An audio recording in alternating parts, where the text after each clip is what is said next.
बाळकृष्णानंदा घरी आनंदल्या नरनारी. प्रस्तुत प्राप्त प्रसंगी प्राप्तस्थयी कीर्तन रूपी सेवेकरता घेतलेला अभंग. जगमान्य संत विश्वमान्य संत श्री बोलोबा सौ कनकाई आईसाहेब यांच्या पोटी जन्मलेले एक रत्न, वैराग्याचे मूर्तिमंत पुतळे, पंचवेद निर्माते, नुसतं निर्माण करणारे नव्हे तर तळागाळापर्यंत पोचवणारे श्री संत तुकाराम महाराज यांचा अगदी 4 चरणाचा सुंदर असा अभंग सर्वांच्या पाठातला आहे. विठ्ठल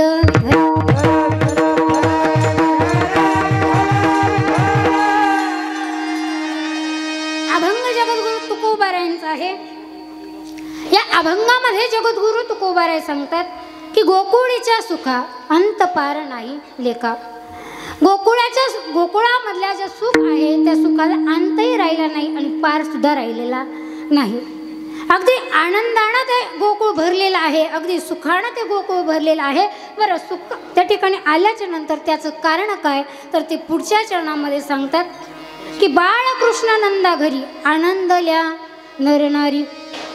कारण काय तर नंदाच्या घरामध्ये भगवान श्रीकृष्णाचा जन्म झाला आणि भगवंत त्या ठिकाणी जन्माला आल्याच्या नंतर अगदी सगळीकडे गोकुळामध्ये आनंद झाला. बरं, एवढा आनंद झाला की पूर्ण गोकुळाला आनंद झाला. बरं, पूर्ण गोकुळाला आनंद झाल्याच्या नंतर त्यांनी काय केलं तर गुढिया तोरणे करती कथा गाती गाणे. अगदी सर्वांनी आपल्या घरामध्ये गुढ्या उभारल्या, तोरणे लावली आणि आनंदाने नाचू गाऊ लागले. का तर बाळकृष्ण नंदा घरी आनंद या नरनारी. नंदाच्या घरामध्ये भगवान श्रीकृष्ण जन्माला आले म्हणून त्या ठिकाणी आनंद साजरा केला.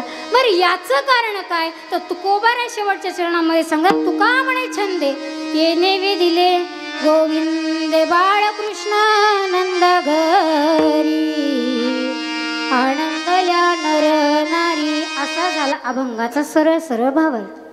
म्हणजे झालं आपलं कीर्तन. आता कळालं ना गोकुळामध्ये का आनंद झाला. आज काय काल्याचं कीर्तन आहे, बरोबर. काल्याच्या कीर्तनामध्ये भगवान श्रीकृष्णाच्या चरित्राचा उच्चार करायचा असतो, बरोबर की नाही. ऐकलं नाही अगोदर काल्याचं कीर्तन? हां, मग बोलायचं. हां, मग या ठिकाणी आल्याच्या नंतर आपण भगवान श्रीकृष्णाचा या ठिकाणी अभंगाचा सरळ भावार्थ ऐकलेला आहे. आपल्याला अर्थ समजला आहे. समजला ना. हां, मग करायचं का विठोबा रुक्माई? तुम्ही म्हणत असाल तर लगेच आपण विठोबा रुक्माई करू. बोला, करायचं का नाही ना. विठ्ठल विठ्ठल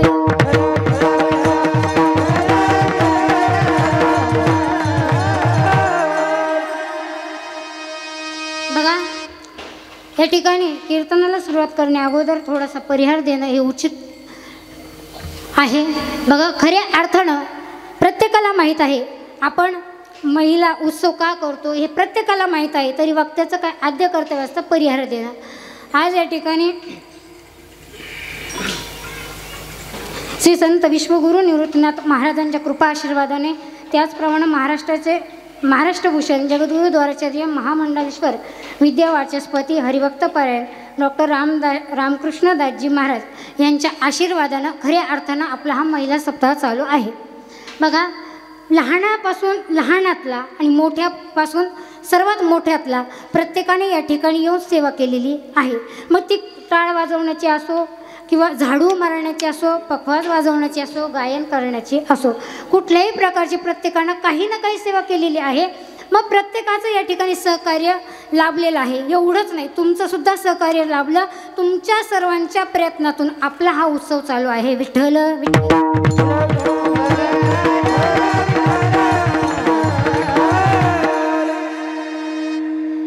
आता प्रत्येकाला माहीत आहे की जागर स्त्री शक्तीचा उत्सव कीर्तनाचा हा सप्ताह कोण बसवतं, याचा आयोजक कोण, नियोजक कोण, मार्गदर्शक कोण हे सर्वांना माहीत आहे. पण खऱ्या अर्थानं दिसताना फक्त आम्ही दोघी दिसतो, पण बाकीचे पडद्यामागे असतात. मी मागच्या वर्षी बोलले मागे पडद्यामागे असतात, ते काही पुढे दिसत नाही. पण खऱ्या अर्थानं आमच्यापेक्षा जास्त जे प्रयत्न करत असेल तर हे सगळे जी सप्ताह कमिटी आहे ते करतात. आणि खऱ्या अर्थानं आज मी तुमच्याजवळ उभी आहे, तुमच्यासमोर या ठिकाणी चिंतन मांडते, पण हे मांडण्याचं त्या ठिकाणी उभं करण्याचं ज्यांनी मला या ठिकाणी उभं केलं आहे खऱ्या अर्थानं माझे आई वडील असते. कारण ते नसते तर मी इथं असते का? नसते मी या ठिकाणी. ते होते म्हणून मी या ठिकाणी आहे. खऱ्या अर्थानं ते माझ्या जीवनामध्ये म्हणजे अनेक प्रकारचं खूप असं काय म्हणतात अनमोल रत्न आपण ज्याला बोलतो, असे अनमोल रत्न हे दोघं जण माझ्या जीवनामध्ये होते. म्हणून आज मी तुमच्यासमोर कीर्तन सांगण्यासाठी किंवा चिंतन मांडण्यासाठी इथे उभे आहे. विठ्ठल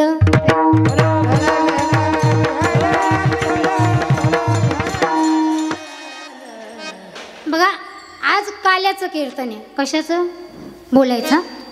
आज कशाचं कीर्तन आहे? काल्याचं. काल्याचं कीर्तन म्हणजे इतर जे कीर्तनं झाले, मागचे 7 कीर्तनं झाले, पहिला नामपर झाला, कारण पहिल्या दिवशी नामावरती बोलावं लागतं, आणि जो शेवटचा असतो मागणीपर त्या अभंग घ्यावा लागतो, आणि मागणी त्या ठिकाणी देवाला करावी लागते. आणि काल्याच्या दिवशी मात्र भगवान श्रीकृष्णाच्या चरित्राचा उच्चार करावा लागतो. चरित्र ते उच्चारावे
केलं त्याचा आज उच्चार करायचा असतो.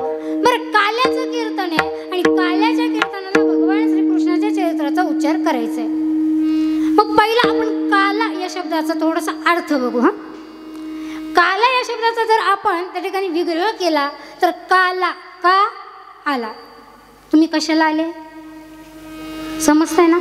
का आला, तुम्ही कुठून आलात, कसे आलात, आपल्याला माहिती आहे का?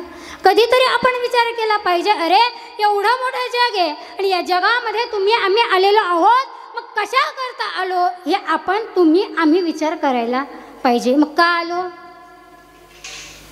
कशा करता आलो याचा कुठेतरी विचार केला पाहिजे. मग काला या शब्दामध्ये सांगितलंय कशाला आला, कारण भगवान परमात्मा या ठिकाणी आले पण काला केला. भगवान श्रीकृष्णाने काला केला. मग काला करण्याचं कारण काय? तुम्ही घरी बसूनही काला खाल्ला असता की नाही? कारण या जे माठ ठेवलेला आहे, या मडकं ठेवलेलं आहे, याच्यामध्ये काय आहे? लाई आणि दही. मग दही आणि लाई हे एकत्र केलं की काय झाला? काला. मग तुम्ही घरी बसून दही आणि लाई एकत्र केली असती आणि तिथंच बसून खाल्ली असते तर काय झालं असतं? झालं असतं का काला? नसतं झाला. मग दही आणि लाई याचं एकरूपता त्या ठिकाणी येते, त्याला म्हणायचं काला. मग जसं जी लाई असते त्या लाईला कडकपणा असतो, अहंकार असतो. कडकपणा असतो म्हणजे अहंकार असतो, आणि तीच लाई जर दह्यामध्ये मिक्स झाली तर तिचा जो कडकपणा असतो तो निघून जातो आणि दह्यामध्ये ती काय करते? एकरूपता होते, एकरूप होऊन जाते. मग तसंच हा जीव जन्माला आला. मग हा जीव जन्माला आल्याच्या नंतर त्याला अहंकार असतो. माझ्यासारखं कोणीच, माझ्यासारखा बंगला कोणाकडं, हे असा अहंकार त्याच्याकडं असतो. मग त्याला समजलं पाहिजे की बाबा हो, तुम्ही या ठिकाणी कशा करता आला, बरोबर की नाही? काला, तुम्ही या ठिकाणी कशासाठी आलात.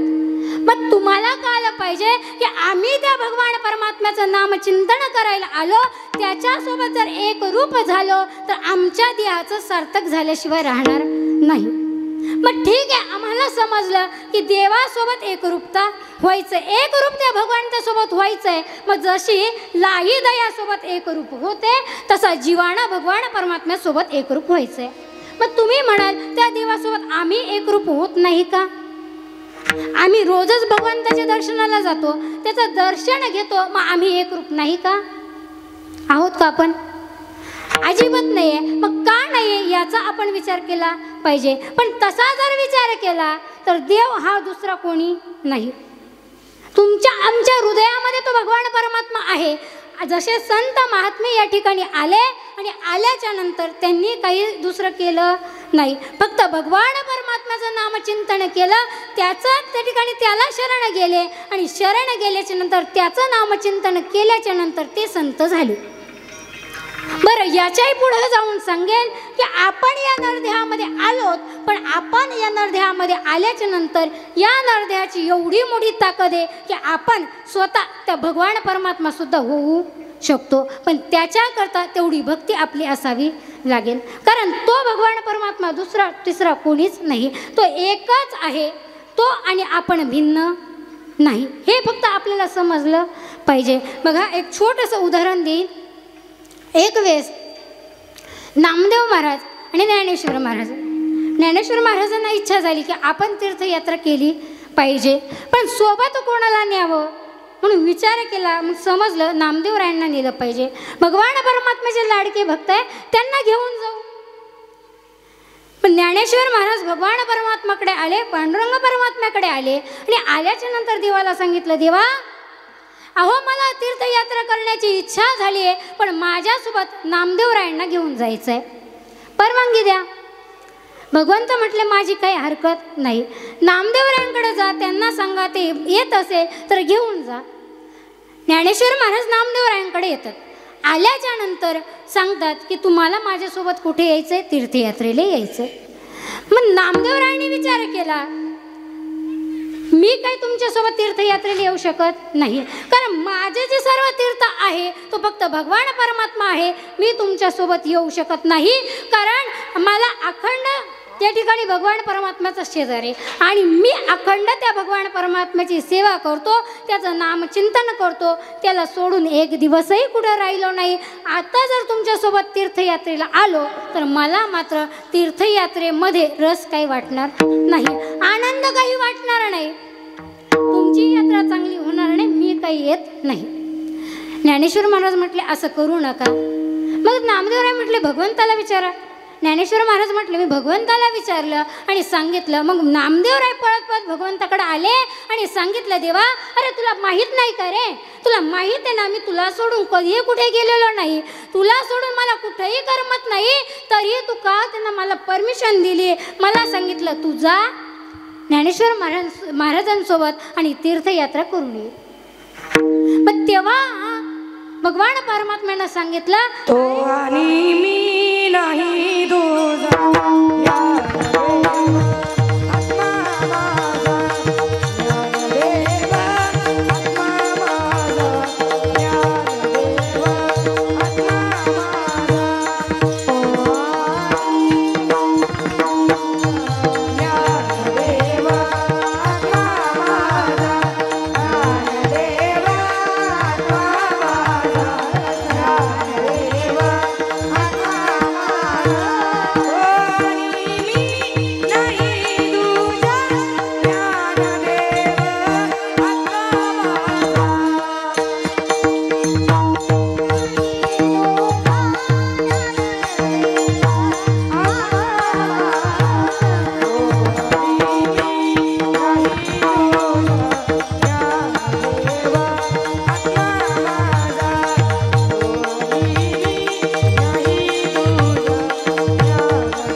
शकतो.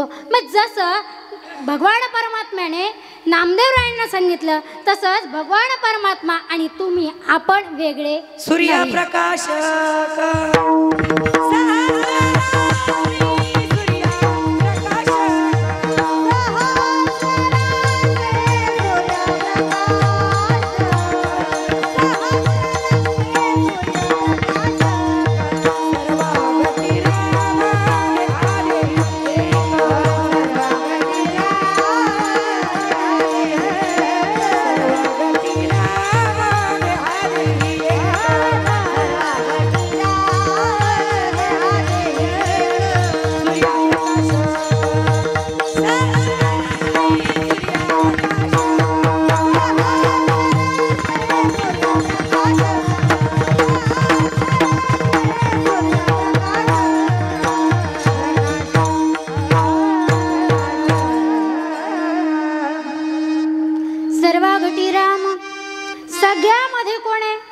राम भगवान परमात्मा आहे. पण तुमच्या आमच्यामध्येही तो भगवान परमात्मा आहे, फक्त तुम्ही आम्ही त्याला ओळखलं नाही.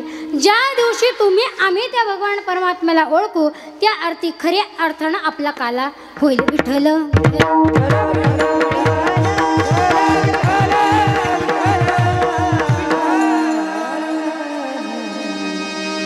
कारण काला हा करावाच लागतो. मग सप्ताह 3 दिवसाचा असो, 3.5 दिवसाचा असो, 7 दिवसाचा असो, महिन्याचा असो, 6 महिन्याचा असो, वर्षाचा असो, पण त्याच्याकरता अगोदर काला करावा लागतो. कारण काला केल्याशिवाय त्याचा समारोप होत नाही, समाप्ती नाही. कारण पुन्हा आपण करणार आहे, त्यामुळे समारोप त्या ठिकाणी होत नाही. जसं आपण मंदिर बांधलं, मंदिर सुंदर बांधलं, पण बांधल्याच्या नंतर वरती कळसच जर बांधला नाही तर चालेल का? त्याला पूर्णत्व येणार नाही. मंदिराच्या कामा कळसू, कारण मंदिराचं काम कशानं पूर्ण होतं? कळसाने. मग तसंच आपणच किती महिन्याचा किती दिवसाचा सप्ताह केला की त्याच्याकरता काला हा करावा लागतो. विठ्ठल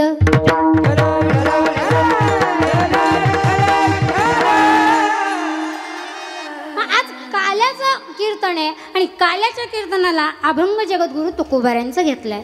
पण जगद्गुरु तुकोबाराय कोण? तर साक्षामध्ये ज्यांचं फक्त नाव घेतलं तर यमाला सुद्धा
हे तुकोबाराय या गोकुळाचं वर्णन करतात.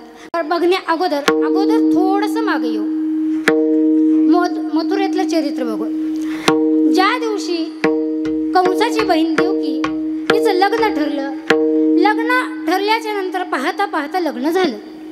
लग्न झाल्याच्या नंतर वरात गावाच्या मध्ये आले आणि गावाच्या मध्यवरात आल्याच्या नंतर थोडंसं विरजन पडलं, आनंदामध्ये विरजन पडलं. बरं, पडल्याच्या नंतर त्या ठिकाणी आकाशवाणी झाली आणि आकाशवाणीनं सांगितलं, कंसा, अरे तू तुझ्या बहिणीसाठी एवढं थाटामाटात लग्न लावून दिलं, पण तिच्या पोटी जो 8वा मुलगा येणार आहे ना, तोच तुझा वध करणार आहे. अशी आकाशवाणी झाली. आणि आकाशवाणी झाल्याच्या नंतर आता त्या ठिकाणी कंसाने एवढं सुंदर लग्न केलं होतं, पण आकाशवाणी झाल्याच्या नंतर विचार बदलले. आपल्यावरती किती त्या ठिकाणी आपल्या दुसऱ्यावरती जर किती जीव असला, पण जर तो आपल्या विरोधात गेला तर आपण त्याच्यासोबत प्रेमानं वागू का? प्रेमानं बोलू का? तरी झोप नाही लागत आहे ना तुम्हाला? हां, कृष्णाचंच सांगणारी, फक्त बोलत चला. समजा एखाद्यावरती तुमचं खूप असं प्रेम आहे, पण प्रेम असताना सुद्धा जर थोडासा तो तुमच्या विरोधात गेला तर तुम्हाला आनंद वाटेल का? प्रेमानं बोलशाल का त्याच्यासोबत? नाही ना. तसंच जेव्हा आकाशवाणी झाली आणि आकाशवाणी झाल्याच्या नंतर कंसाचे विचार बदलले. कंसाला वाटलं, अरे आता हिच्या पोटी 8वा मुलगा येणार आणि तो मला मारणार, हे चालणार नाही. लगेच मारावया त्यानं त्या ठिकाणी खडंग उचलला आणि खडंग उचलल्याच्या नंतर मारायला धावला. घेऊन खडगा माराया धावला,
मारण्यासाठी पुढं आले. पण वसुदेवानं सांगितलं, अरे तू तुझ्या बहिणीचं लग्न केलंय, पण लग्न केल्याच्या नंतर तिच्याकडून तुला त्रास नाही, तिच्या मुलाकडून तुला त्रास आहे, त्यामुळे तू माझ्या पत्नीला मारू नको.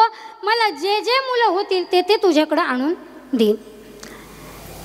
पण कंसाला विश्वास बसत नव्हता. मग कंसाला सांगितलं, कंसा ऐक, अरे तुझ्या बंदीशाळेमध्ये आम्हाला ठेवू शकतो आणि जेव्हा आम्हाला मुलं होतील त्यावेळेस एक एक मुलगा तुझ्यासमोर आणून देईल, तुझ्याकडे आणून देईल. असं सांगितल्याच्या नंतर बंदीशाळेमध्ये कारागृहामध्ये त्यांना ठेवल्याच्या नंतर पहिला मुलगा झाला.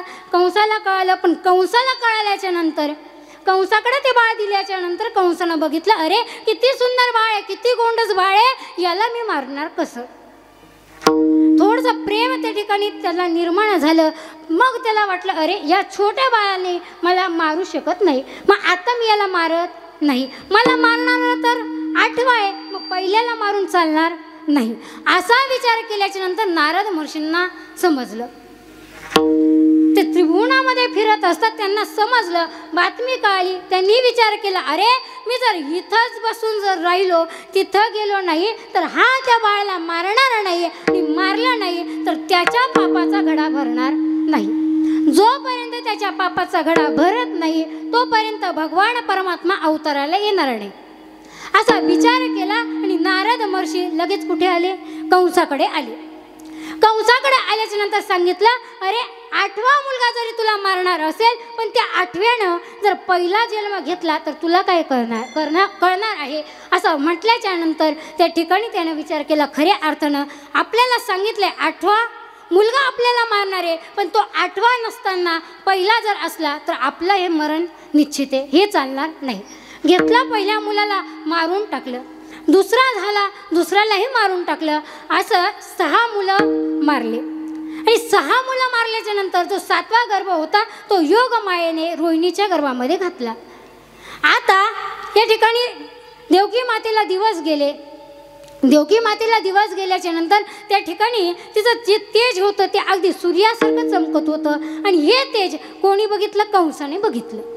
कंसाने बघितल्याच्या नंतर त्याला भीती वाटायला लागली. अरे आता मात्र हिला दिवस गेलेले आहे, हिच्यावरती एवढं सुंदर तेज आलेलं आहे, खऱ्या अर्थानं आपला काळ जन्माला येणार आहे. भीती वाटायला लागली. पण जसे जसे दिवस चालू होते, जसे जसे दिवस जात होते, तशी तशी त्याची भीती वाढत जात होती. मग करायचं काय? अरे आपला काळ जन्माला येणार आहे, मग याच्याकरता तो वाट बघू लागला. मग 8वा त्या ठिकाणी जन्माला आला. पण भगवान श्रीकृष्ण अवताराला आल्याच्या नंतर 8 वर्षाची मूर्ती जशी असते तसा बालक असतो, त्या ठिकाणी 8 वर्षाचे त्या ठिकाणी अवतार घेतला. आता त्या ठिकाणी 8 वर्षाचं त्या ठिकाणी प्रकट झाले. प्रकट झाल्याच्या नंतर त्या ठिकाणी देवकी मातेनं सांगितलं, अरे मी पुण्य केलं होतं. कशा करता?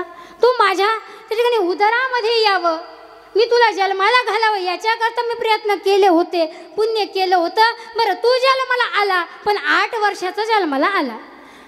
कोण म्हणणार आहे तू माझा मुलगा आहे? असं झालं का? एखाद्या स्त्रीला मुलगा झाला किंवा मुलगी झाली, ती डायरेक्ट 8 वर्षाची, असं होत नाही. मग त्या देवकी मातेनं सांगितलं 8 वर्षाचा तू प्रगट झाला. मग त्यावेळेस भगवंतांना सांगितलं काळजी करू नको, कारण मी 8 वर्षाचं प्रगट होण्याचं कारण एक आहे, अगं मी या ठिकाणी जर राहिलो तर मला मात्र कंस मारणार आहे, याच्याकरता तुम्ही मला या ठिकाणी ठेवू नका. मग काय करा, मला नंदाच्या घरात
हे सांगण्याकरता मी 8 वर्षाचा बालकाचं रूप घेतलं.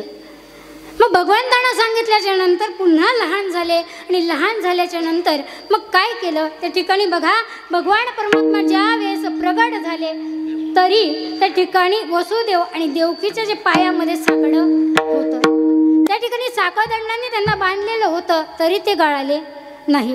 भगवान परमात्मा लहान झाले तरी ते गळाले नाही. मग भगवान परमात्म्याला ज्या वेळेस वसुदेवांनी त्या ठिकाणी टोपलीमध्ये घेतलं आणि डोक्यावरती त्या ठिकाणी उचललं, त्यावेळेस सगळे जे बंधन होते उचलीला कमळापती पैसे बंधने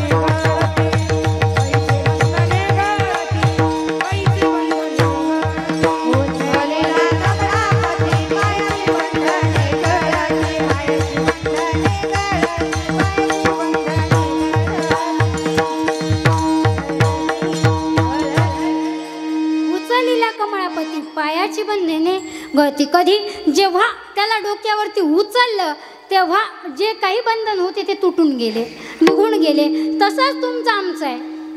कृष्ण चरित्रातून शिकायचं पण आहे, कारण फक्त या ठिकाणी कृष्णाच्या चरित्राचा उच्चार सांगितलाय, आचार करायचा नाही, फक्त उच्चार. आणि आचरण जर करायचं असेल तर प्रभू रामचंद्रांचं आचरण करायचं, कारण प्रभू रामचंद्रांसारखे पती नाही, भाऊ प्रभू रामचंद्रांसारखे नाही. मग आचरण जर करायचं असेल तर प्रभू रामचंद्रांच्या चरित्राचं करायचं, आणि उच्चार करायचं असेल तर भगवान श्रीकृष्णांच्या चरित्राचं करायचं. का करायचं? त्याचं कारण आहे. भगवान श्रीकृष्णांना पत्न्या किती? बायका किती? 16,108. एक काका या ठिकाणी कीर्तनाला गेले होते बरं का. काल्याचंच कीर्तन होते, ते कीर्तनाला गेले आणि कीर्तनाला गेल्याच्या नंतर त्या महाराजांनी सांगितलं श्रीकृष्णाला पत्न्या होत्या 16,108. ऐकलं, ते घरी आले. घरी आल्याच्या नंतर त्यांच्या पत्नीला सांगितलं, अगं आज मी कीर्तनाला गेलो होतो आणि कीर्तनाला महाराजांनी सांगितलं की भगवान श्रीकृष्णाला 16,108 बायका आहे. ती म्हटली बरं, आपलीच मांजर आणि आपल्यालाच मेव करते.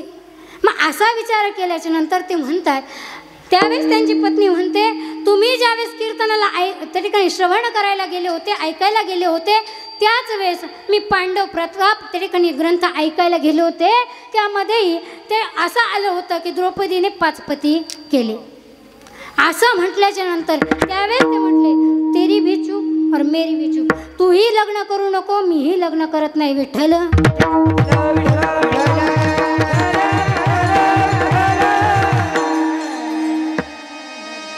पण आता सध्याच्या काळामध्ये मुली भेटत नाही, त्यामुळे कोणी लग्नाचा विचार, दुसऱ्या लग्नाचा विचार तरी करणार नाही. कारण पहिलीच अवघड भेटली, दुसरी कशी भेटते तर सांगता येत नाही विठ्ठल.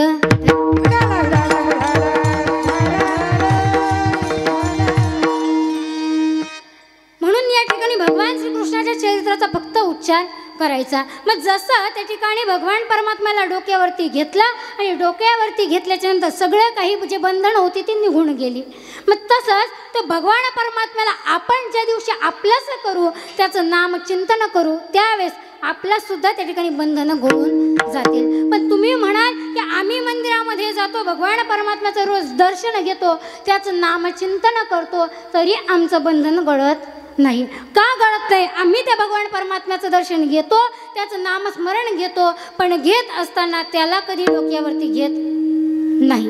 त्याला फक्त लांबूनच रामकृष्ण हरी करतो आणि निघून जातो. त्यामुळे तो काय करतो, आमच्याकडे येत नाही आणि आमचे बंधनं खऱ्या अर्थानं गळत नाही. मग या ठिकाणी वसुदेवांनी काय केलं, त्या ठिकाणी डोक्यावरती घेतलं आणि पायाची बंधने जी काय होती ती बंधने निघून गेली आणि मग त्या गोकुळामध्ये जाण्याकरता निघाले. मग गोकुळामध्ये जाण्याकरता निघाल्याच्या नंतर नंदाच्या घराला, मज नेई गोकुळाला. मग त्या ठिकाणी नंदाच्या घराला निघाल्याच्या नंतर यमुना मैया लागली. यमुना मैयाला एवढ्या नदीला त्या ठिकाणी पूर आलेला होता, पाणी त्या ठिकाणी वाहत होतं. एवढ्या पाण्यामधून त्या ठिकाणी विचार केला नाही वसुदेवांनी की आता जर मी माझ्या मुलाचा जीव वाचवण्याकरता एवढ्या नदीच्या खोल पाण्यामध्ये जर उतरलो तर माझा जीव जाऊ शकतो, मी मरूही शकतो. असा विचार केला नाही, फक्त एकच विचार होता की माझ्या मुलाला या ठिकाणी तो जिवंत राहिला पाहिजे, त्याला मरण नाही आलं पाहिजे. असा विचार करत असताना त्या पाण्यामध्ये उतरले आणि नदी पार करायला लागले. बरं, नदी पार करत असताना नदीच्या मधोमध आले आणि मात्र नदीमध्ये जे पाणी होतं ते वरती वरती चढू लागलं. भगवंतानं विचार केला, अरे पाणी तर वाढू लागलंय. त्या ठिकाणी वसुदेवांच्या गळ्यापर्यंत पाणी आलं, तोंडापर्यंत पाणी आलं. आत्ता जर पाणी का खाली गेलं पाहिजे, कारण वरती वरती जर आलं तर माझ्यापर्यंत पाणी यायला वेळ लागणार नाही. मग भगवान परमात्म्यानं ते यमुना मैयाची भावना ओळखली, मनातलं ओळखलं आणि आपला पाय त्या ठिकाणी बाहेर काढला आणि आपल्या जो पायाचा अंगठा असतो त्याचा स्पर्श पाण्याला केला. पुर चढला चाट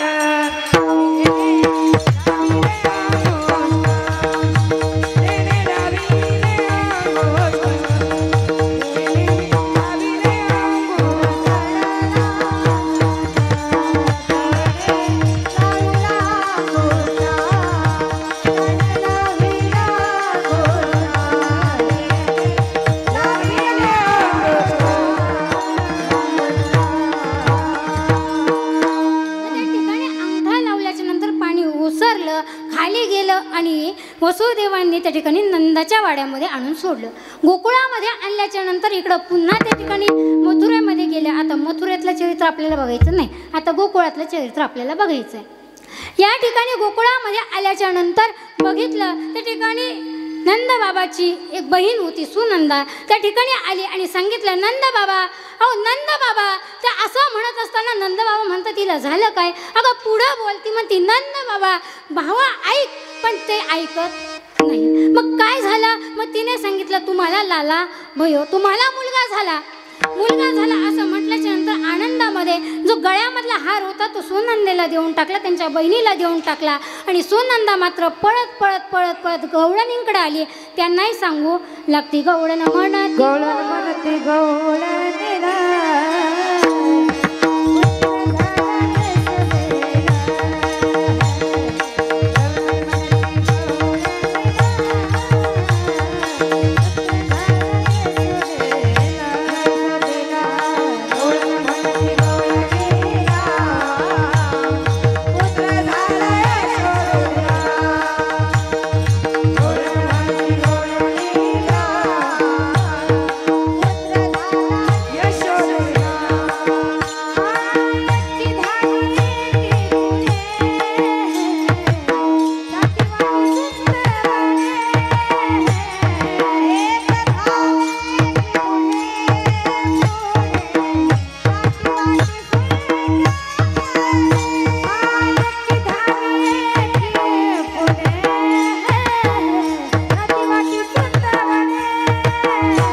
एखाद्या बाईला जर सांगितलं ना तुला म्हणून सांगते, दुसरीला सांगू नको, ती तिथं जाते आणि पुन्हा म्हणते तुला म्हणून सांगते, तिला सांगू नको.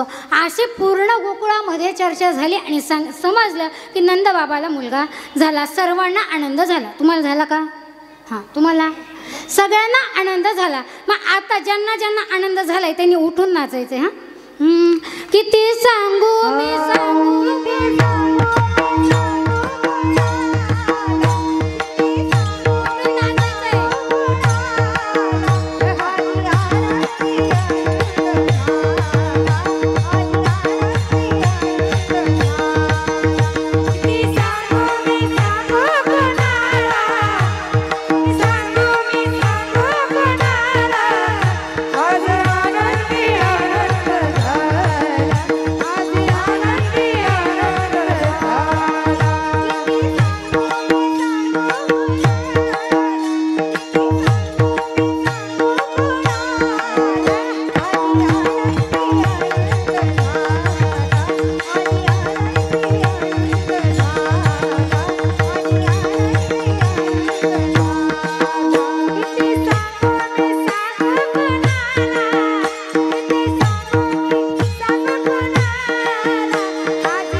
आपल्याकडे साधक आले आणि सांगितलं गोकुळामध्ये कसा त्या ठिकाणी आनंद साजरा झाला अभंगाचा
सुखामध्ये त्या ठिकाणी अंत पार राहिलेला नाही, कशाला सुखाला अंतही राहिला नाही आणि पार सुद्धा राहिला नाही, एवढा आनंद त्या ठिकाणी सर्वांना झाला. बरं, आता जर आपण व्यावहारिक जीवनाचं जर उदाहरण घेतलं तर एका बाईला जर मुलगा झाला, एखाद्या घरामध्ये नातू आला, मुलगा झाला, तर सर्व गावाला आनंद होतो का? समजते ना माझी भाषा? हां, मग बोलायचं. हां, एका घरामध्ये मुलगा नातू झाला तर सगळ्या गावाला आनंद होतो का? व्यावहारिक जीवनामध्ये सांगते, नाही होत. फक्त तेवढ्या घरामध्ये किंवा तेवढ्या नातेवाईकांमध्ये तो आनंद असतो. पण इथं मात्र एकाला मुलगा झाला, बरं नंद बाबाला 90 वर्षाच्या नंतर मुलगा झाला आणि सर्व गोकुळाला आनंद झाला. बरं, आनंद झाल्याच्या नंतर त्या सुखाला पारावर राहिला नाही, कारण पारमार्थिक जीवनामध्ये आनंदाला पारावर राहत नाही, त्याला अंतही राहत नाही आणि मध्यही राहत नाही, सुरुवातही राहत नाही आणि शेवटही राहत नाही. पण तोच आनंद, सुख या ठिकाणी परमार्थामध्ये जर नसेल किंवा या ठिकाणी संसारामध्ये असेल, प्रपंचामध्ये असेल, तर त्याला मात्र मर्यादा आहे. कशी आहे पटवून देते बघा. जर एखाद्या मुलाचं लग्न झालं तर पहिले 2 वर्ष पत्नी बोलते तर नवरा बोलतो, त्या ठिकाणी तो मुलगा, तो नवरा बोलतो आणि पत्नी मात्र फक्त ऐकत असते. पुढचे 2 वर्ष बायको बोलते, नवरा ऐकतो आणि त्याच्याही पुढचे 2 वर्ष नवरा बायको दोघंही बोलतात आणि अख्खा गाव ऐकत असतो. विठ्ठल विठ्ठल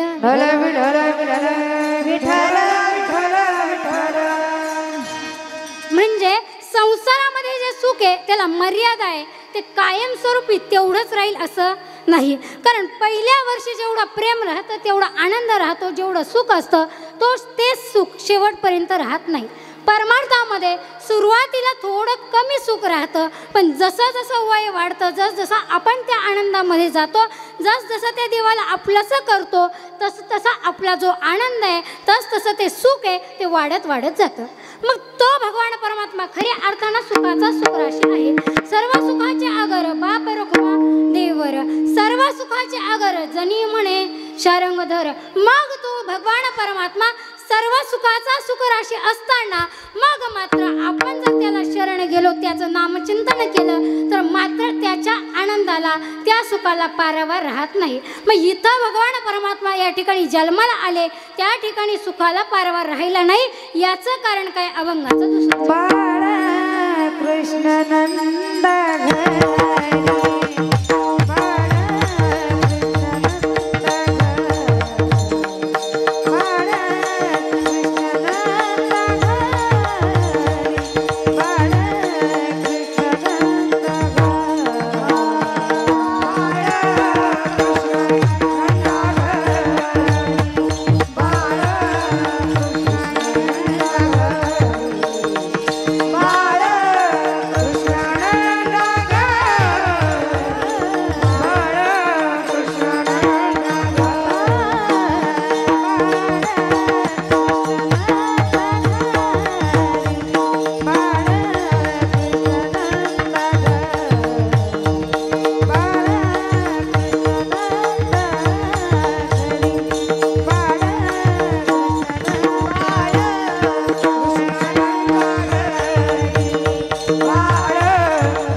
सगळ्यांना आनंद झाला. बरं, आनंद झाल्याच्या नंतर त्यांनी काय काय केलं? अभंगाचं तिसरं चरण. गुडिया तोरणे, गुडिया तोरणे,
ठिकाणी भगवान परमात्मा जन्माला आल्याच्या नंतर सर्वांनी त्या ठिकाणी गुढ्या उभारल्या, तोरणे लावले आणि नवे नवे सर्वजण नाचू लागले, गाऊ लागले. त्याचप्रमाणे आपल्यालाही भगवान परमात्म्याचं नामचिंतन करायचंय, सर्वांनी हात वरती करायचे.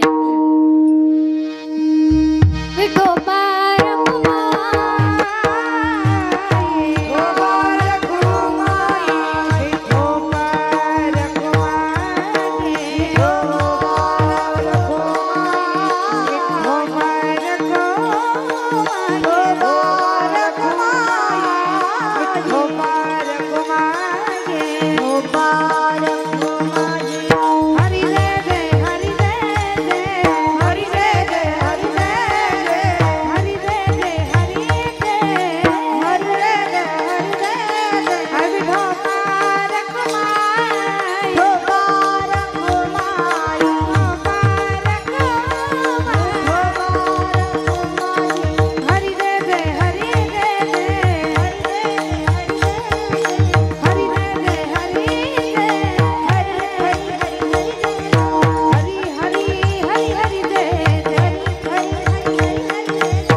बांधायला लागले, असा आनंद साजरा करायला लागले. का तर नंदाच्या घराला भगवान श्रीकृष्णाचा जन्म झाला. बरं, भगवान श्रीकृष्णाचा जन्म झाल्याच्या नंतर ते हळूहळू हळूहळू मोठे व्हायला लागले. आपल्याकडे वेळ नाही, ते मोठे झाले आणि रांगायला लागले. तळवे तळ हात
गावामध्ये खेळ खेळायला लागले आणि सगळ्या मुलांना गोपाळांना एकत्र केलं. भगवान श्रीकृष्णाच्या चरित्रातून हेही एक शिकण्यासाठी आहे सारखं आहे की भगवान श्रीकृष्णांनी सगळ्या गोपाळांना एकत्र केलं, तसं आपण सुद्धा एकजुटीने राहिलं पाहिजे. तसंच त्यांनी एकत्र केलं. सगळे गोपाळ एकत्र आल्याच्या नंतर त्यांनी सांगितलं, भगवान श्रीकृष्ण त्यांना म्हटले, काय रे बाबांनो, तुम्हाला खायला भेटत नाही का? तुम्ही एवढे बारीक आहे, लोटलं तरी खाली पडशाल, एवढे बारीक आहे, तुम्हाला खायला देत नाही का? घरी एवढं दही दूध आहे तरी तुम्हाला काही खायला देत नाही का? त्यावेळेस गोपाळांनी सांगितलं, कृष्णा, अरे तुझ्या घरामध्ये दही तूप त्या ठिकाणी सगळं काही आहे, पण आमच्याही घरामध्ये आहे, पण सगळं काही ते मथुरेला जातं, सगळं काही ते विकलं जातं, आम्हाला घरी खाण्यासाठी काहीच नाही. मग त्यावेळेस भगवान श्रीकृष्ण म्हटले, काळजी करू नका, दही दूध तूप लोणी मी तुम्हाला आजपासून देतो. मग असं म्हटल्याच्या नंतर गोपाळ म्हणायला लागले, देवा, अरे दूध दही ताक हे तू आम्हाला देणार आहे, हे तुझ्या घरचं देणार आहे का? भगवान श्रीकृष्ण म्हटले, माझ्या घरचं देणार नाही, हे तुमच्याच घरचं तुम्हाला खाऊ घालणार, कारण मी असं फुकट कोणाचं काम करत नाही. बरोबर, फुकट कोणाला काही देत नाही, कारण गेसी तेव्हा देसी, ऐसा अससी उदार, हा माझा नियम आहे. मी फुकट कोणाचं काम करत नाही आणि अगोदर काहीतरी घेतो तेव्हाच देतो. असं म्हटल्याच्या नंतर त्यावेळेस सांगितलं, आजपासून आपल्याला चोऱ्या करायच्या. चोऱ्या करायचं सांगितल्याच्या नंतर त्या ठिकाणी चोऱ्या करायला लागले. भगवान श्रीकृष्ण चोऱ्या करायला लागल्याच्या नंतर त्या ठिकाणी एक गवळण गारणे घेऊन येऊ लागले. यशोदा माईला सांगायला लागले, अगं, तुझा हा काना आहे ना, तुझा हा कृष्ण आहे ना, आमच्या घरामध्ये येतो, दाग ताक दही तूप लोण्याची चोरी करतो. असं म्हणत असताना त्या ठिकाणी यशोदा माता म्हणायची, माझा कृष्ण तसा नाही. बाळ सगुण गुणाचे नाही.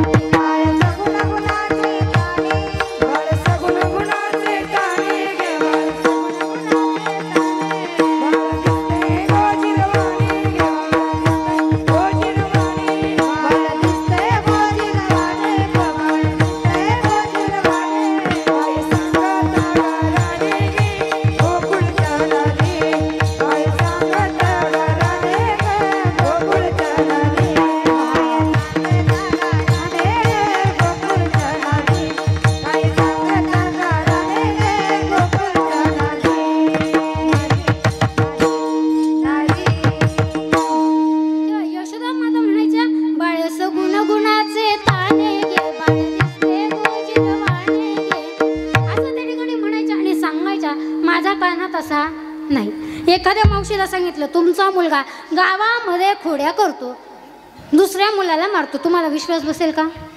आपल्या मुलावरती आपलं अनेक प्रकारचं जास्त प्रेम असतं. मग प्रेम असताना आपल्या मुलाची चुकी दिसत नाही. आपल्या मुलाला काय करतात, आपल्या पडद्याच्या मागं त्या ठिकाणी लोटतात आणि काय करतात, ते दुसऱ्या मुलाला बोलतात, आपल्या मुलाची चूक सांगत नाही. तसं यशोदा माता म्हटले, माझा काना तसा नका आळ घेऊ बाळावर.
तुम्ही खोटं बोलू नका, माझा काना असा नाही. माझा मुलगा अतिशय गुणी आहे, तो कोणाच्या वाटेला जात नाही. मग आता जी गवळण गारणं घेऊन आली होती तेव्हा कृष्णानं सांगितलं, हिचा घराचा नंबर लिहून घ्या, फोन नंबर लिहून घ्या, आज मात्र चोरी करायची तर हिच्याच घरी, संध्याकाळी चोरी करायला हिच्याच घरी जायचं. कृष्णानं सगळ्या गोपाळांना सांगितलं. रात्र झाली आणि त्या गवळणीच्या घरी सगळेच गोपाळ त्या ठिकाणी चोरी करायला गेले. चोरी करायला गेल्याच्या नंतर त्या ठिकाणी दही ताक लोणी सगळं काही खाल्लं आणि खाल्ल्याच्या नंतर मात्र त्या जी गवळण होती त्या गवळणीच्या त्या ठिकाणी वेणीची गाठ मारली आपल्या पतीच्या दाढीसोबत आणि घरी निघून आले. सकाळ झाली, पहाट झाली आणि पहाट झाल्याच्या नंतर त्या ठिकाणी गवळण उठली. गवळण उठल्याच्या नंतर जशी उठली तसं त्या ठिकाणी जो गवळी होता त्याला मात्र हिसका बसला. तो म्हटला, अगं काही कळतं का? पहाटेची वेळ झाली आणि तू माझ्या दाढीला का हिसका देते? त्यावेळेस तिनं सांगितलं, मी तुमच्या दाढीला काही हिसका दिला नाही. मग त्यावेळेस ती म्हटली, तुम्हीच माझी वेणी ओढली. तो म्हणे, मी तुझी वेणी ओढली नाही. त्यावेळेस त्या दोघांचं भांडणं चालू झाले. तेव्हा तिला कळलं, अरे मी आज सकाळी कानाच्या घरी त्या ठिकाणी गारणं घेऊन गेले होते, नक्कीच यानं आज आपल्या घरी चोरी करून गेला. असा त्या ठिकाणी विचार केल्याच्या नंतर मग तिनं काय केलं, आता म्हटले आपण ही गाठ सोडली पाहिजे, भांडण करण्यामध्ये काही अर्थ नाही. मग त्या ठिकाणी ती कापायला लागली. कापिता कापेना, जळीता जाळीना. त्या ठिकाणी जाळायला लागली तरीही ती जळना आणि कापायला लागली तरीही ती कापत नव्हती. मग आता ही म्हटले, आता मात्र सकाळ झाली, आता आपल्याला बाहेर जावं लागणार आहे, बाहेर निघावं लागणार आहे. मग एक गवळण त्या घरामध्ये यायचे. त्या गवळणीला म्हणायचे, अगं झालं काय? त्यावेळेस तिनं सांगितलं, रात्री कान्हा आला होता, याने मात्र माझ्या वेणीची आणि माझ्या पतीच्या दाढीची गाठ मारली. ती काय कोणाला सुटतच नाहीये. मग करायचं काय हा विचार करतोय. मग प्रत्येकात गवळी यायचा, गवळण यायची, प्रत्येक जण ती दाढी आणि वेणीची गाठ सोडायचा प्रयत्न करायचा. कोणीच सोडत नव्हता. त्या ठिकाणी कोणालाच ती सुटत नव्हती. मग एक गवळण आली, तिनं सांगितलं, ही गाठ ज्यानं बांधली त्याच्याकडे गेल्याशिवाय ती सुटणार नाही. मग आता हा गवळी म्हटला, मी आहे 1.5 फूट बुटका, मी काही येऊ शकत नाही, कारण मी जर त्या ठिकाणी आलो तर तू पुढं चालशील आणि मला मागं चालायला लावशील. लग्न झालं त्यावेळेस लग्नामध्ये मी पुढं होतो आणि तू मागं होती. आता गावातून वरात जर निघाली तर तू पुढं असशील आणि मी मागं राहील. हे काही चालणार नाही, मी काही येणार नाही. मग त्यावेळेस ती गवळण म्हटली, जर तुम्ही आले नाही तर आपला पुढचा प्रवास होणार नाही, आपली दाढी आणि वेणीची गाठ काही सुटणार नाही. असं त्या ठिकाणी पुन्हा भांडण लागलं. पुन्हा सांगितलं, आता त्याच्याकडे गेल्याशिवाय पर्याय राहिलेला नाही. मग आता पुढं गोपाळ पळतच गेले होते आणि अख्ख्या गावाला सांगितलं होतं, आता मात्र एक वरात येणार आहे.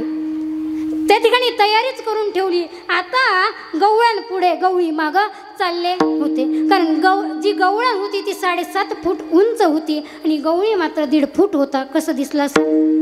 सगळ्या गावातून त्या ठिकाणी चालल्या. पुढं मात्र ते गोपाळ त्या ठिकाणी वाजत त्यांना नेलं. बरं, आता कान्हाला माहीत होतं हे माझ्याकडे येत आहे. कान्हा गपचूप जाऊन आईच्या मांडीवरती बसला आणि बघायला लागला, अरे हे झालं काय? त्यावेळेस त्या यशोदा मातेच्या नंद बाबाच्या वाड्याजवळ आल्याच्या नंतर बघितलं, अरे हे सगळेजण आपल्या घरी आले. मग सांगितलं, कान्हा तू काय या ठिकाणी मस्ती केली नाही ना, तू काही केलं नाही ना? त्यावेळेस त्या कान्हानं सांगितलं, आई अगं मी कशाला कोणाची मस्ती करू, मी कोणाच्या घरी गेलो नाही, मी काहीच केलं नाही. पण जेव्हा ती गवळण आली आणि गारणं सांगायला लागली, यशोदे बाळ तुझा दाना,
दाढी आणि माझ्या वेणीची गाठ बांधलेली आहे. आता आम्हाला काही सण होत नाही, पण भगवंतांना बघितलं आता ही काकूळ तिला आली आहे. फक्त नजर तिच्याकडे फिरवली, कृपा दृष्टीने बघितलं आणि दाढी आणि गाठ जी वेणीची गाठ बांधली होती ती सुटून गेली. मग भगवान परमात्म्यानं अनेक प्रकारच्या त्या ठिकाणी चोऱ्या केल्या.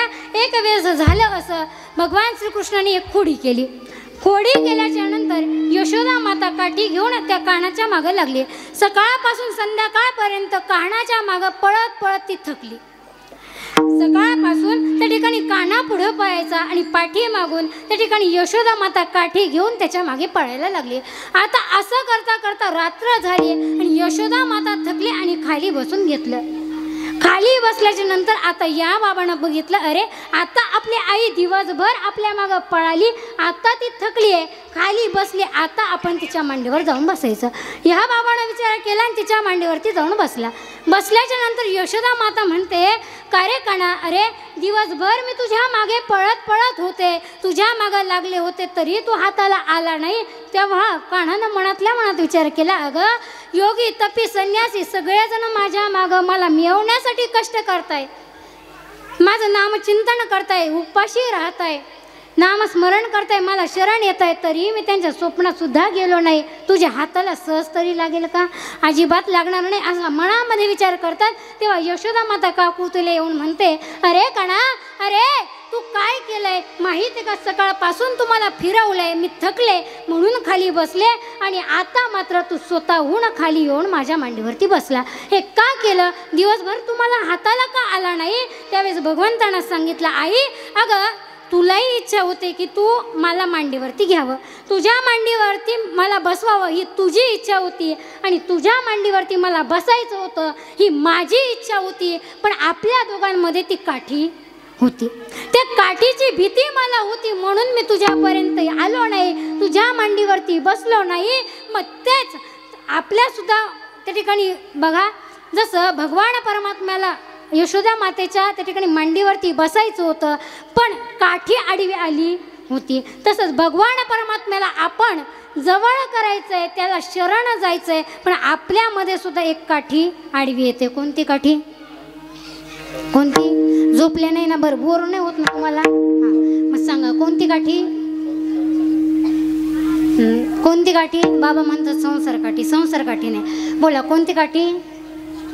अहंकाराची जी काठी आहे, आपला अहंकार आडवा येतो आणि भगवंतापर्यंत तो अहंकार आपला पोहोचून देत नाही किंवा जाऊ देत नाही, म्हणून आपण भगवंतापर्यंत पोहोचू शकत नाही. मग त्या ठिकाणी सांगितलं काठी आडवी होती म्हणून त्या ठिकाणी मी तुझ्या मांडीवरती येऊन बसलो नाही. जेव्हा ही काठी तू बाजूला फेकून दिली तेव्हा मी तुझ्या मांडीवरती येऊन बसलो.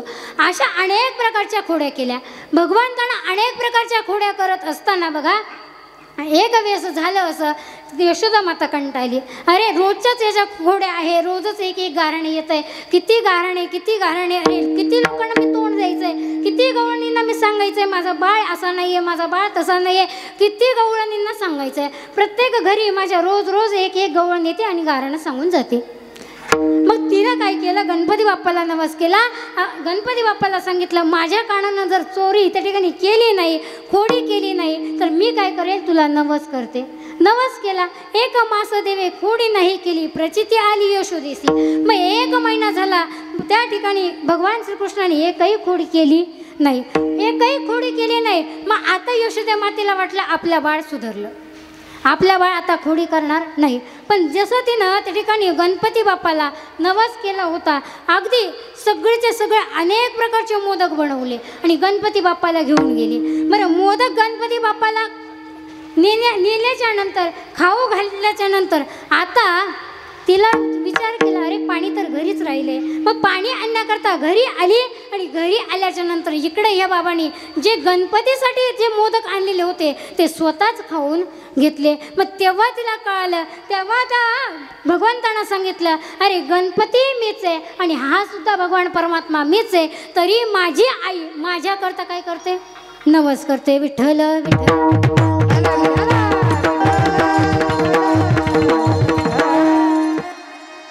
अनेक प्रकारच्या खोड्या केल्या.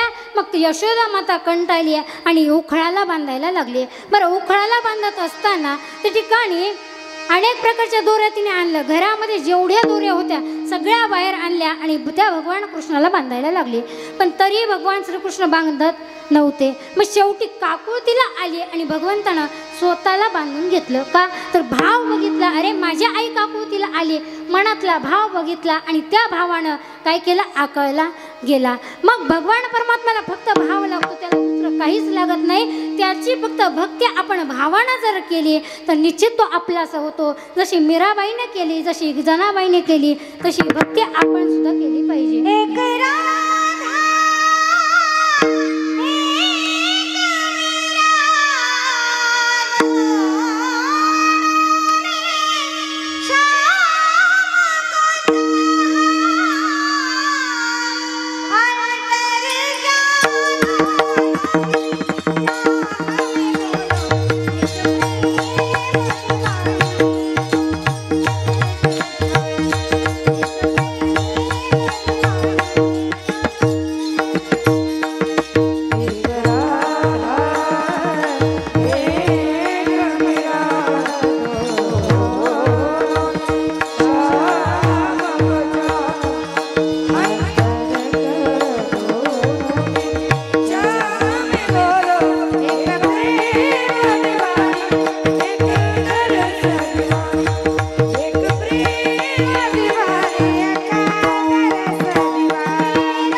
तशी भक्ती आपण जर केली ना तर निश्चित तो भगवान परमात्मा आपलासा होतो.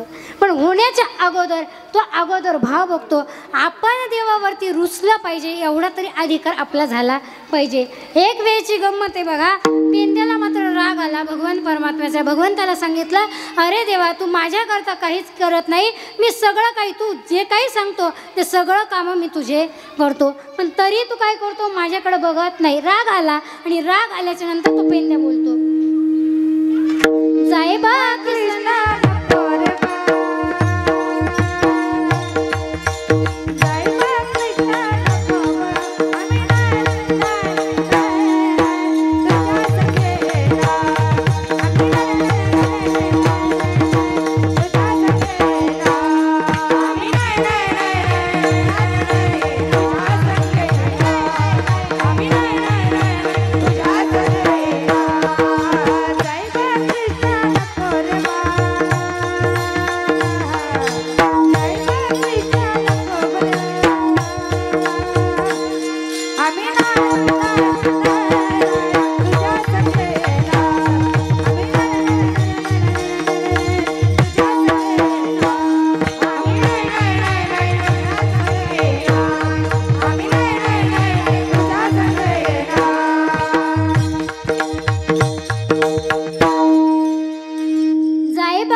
सोबत येणार नाही, कारण आपण त्या ठिकाणी मळ्याच्या मळ्यामध्ये गेलो होतो आणि मळ्याच्या मळ्यामध्ये गेल्याच्या नंतर सगळ्यांनी 2-2 काकड्या तोडल्या आणि मी काकडी तोडायला गेल्याच्या नंतर माझीच त्या शेताचा जो शेतमालक होता त्यांनी काय केलं, शेंडी उपटली. मी काय तुझ्याबरोबर येणार नाही. एवढंच नाही, मग भगवान श्रीकृष्ण म्हटले, अरे त्याच्यात माझी काय चुकी, शेत दुसऱ्याचा मालक दुसरा आणि तू माझ्यावरती रागवतो. त्यावेळेस त्यानं पुन्हा सांगितलं, अरे कान्हा एवढंच नाही, एक दिवस तुझ्या घरी यशोदामाईने पुरणपोळ्या केल्या होत्या, सगळ्यांना 2-2 दिल्या आणि मी मागायला गेलो तर मला फक्त अर्धीच दिली. म्हणून जाय बा किसना नको रे बा, जाय बा किसना नको रे बा, आम्ही नाही नाही नाही नाही तुझ्या संग येणार, आम्ही नाही नाही नाही नाही तुझ्या संग येणार, याच्यामुळं आम्ही काय तुझ्यासोबत येणार नाही. अशा अनेक प्रकारच्या खोड्या केल्या. मग सांगितलं, अरे जाऊ दे, आता झालं गेलं विसरून जा. मग आता मात्र यशोदा माता म्हटली, भगवंतानं खूप खोड्या केल्या, आता मात्र तू घरी राहू नको, कुठं जा. अरे तुम्ही गाया घेऊन सारे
सांगितलं की आता तुम्ही सगळ्यांनी आपल्या गाया घेऊन कुठे या. गाईचा राय रानात गेला रे माझा गोपाल घोंगडी वाला, गाईचा राय रानात गेला रे माझा गोपाल घोंगडी वाला, गाईचा राय रानात गेला माझा गोपाल घोंगडी वाला, गाईचा राय रानात गेला रे माझा गोपाल घोंगडी वाला, गोपाल घोंगडी वाला,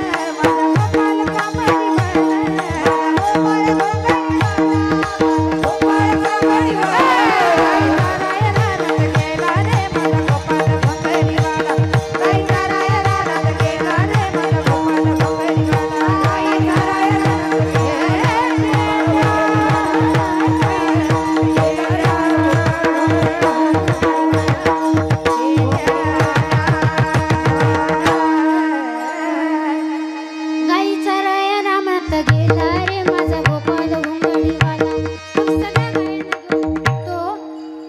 कामडी वाला, वनामध्ये आल्याच्या नंतर गाया त्या ठिकाणी चारण्यासाठी लावल्या, चारायला लागल्या. त्या गाया चारत असताना इकडं मात्र सगळे गोपाळ एकत्र झाले आणि खेळ खेळायला लागले.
सांगितलं आता आम्हाला भूक लागली. मग सगळ्यांनी सगळ्यांच्या शिदोऱ्या आणल्या आणि भगवान झाली आता वेळ म्हणती आणा शिदोऱ्या.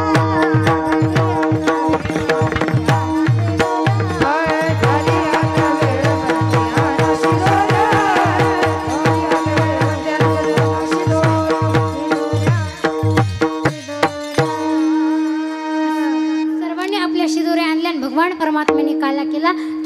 आपल्याला इथं करायचं आहे.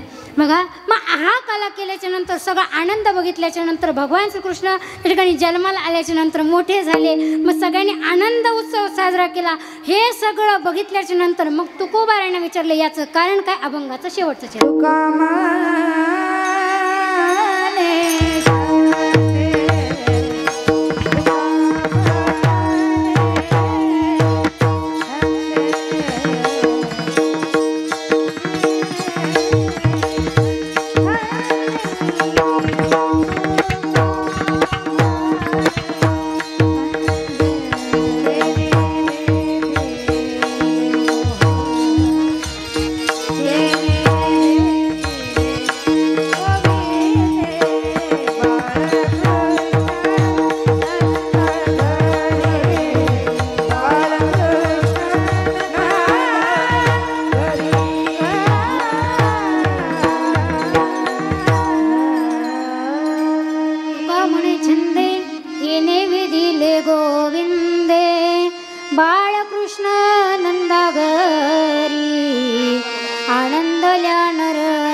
आनंदल्या नर नारी गुडिया तोरणे करती कथा गाती गाणे.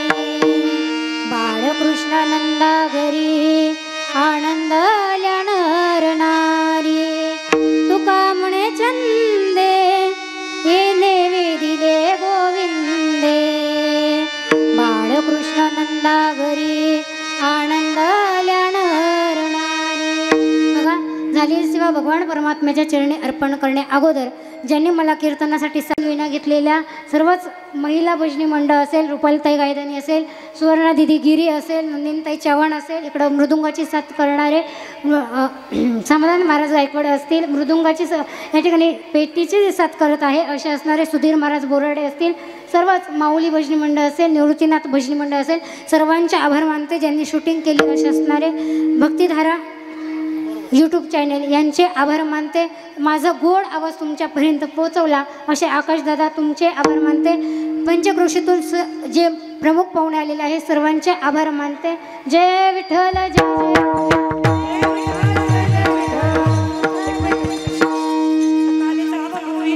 त्यासाठी दहीहंडी फोडण्यासाठी उपसरपंच आणि सरपंच बरोबर ना पुढे यायचंय. चला.